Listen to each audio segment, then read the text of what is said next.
This is Bobby. Let's take a closer look at what's happening with his DNA right now.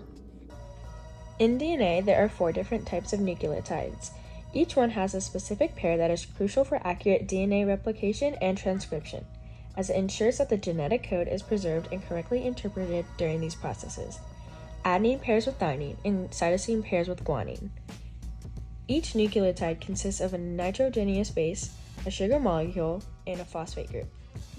DNA features hydrogen bonds which form between the complementary nitrogenous bases and hold the 2 strands of the double helix together. The bond connecting the nucleotide sugar to the phosphate group in the DNA backbone is called a phosphodiester bond. During DNA replication, the helicase enzyme separates the 2 strands, forming the replication fork. Once they are separated, RNA polymerase attaches to the DNA strand and synthesizes a complementary strand of mRNA through a process known as transcription. mRNA leaves the nucleus and goes to the ribosome. The ribosome reads the mRNA code 3 bases at a time, which is called a codon. Each codon has a specific amino acid that corresponds with it. The tRNA brings the correct amino acid to the ribosome based on the codon sequence in the mRNA. This process continues until there's a full chain of amino acids. Vaccines work by training the immune system to recognize and combat specific pathogens.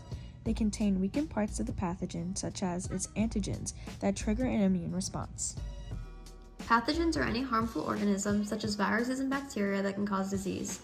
These pathogens have molecules on their surface called antigens that trigger an immune response in the body. Antigen receptors, which are specialized proteins found on the surface of T and B cells, have a unique shape designed to fit a specific pathogen. When a receptor binds to its correct antigen, they fit together like puzzle pieces, allowing immune cells to respond to the threat. Viruses can replicate in different ways. For example, RNA viruses are translated directly into viral proteins by the host cell's ribosomes, while DNA viruses inject their DNA into the host cell, using the cell's own mechanisms to make itself copies.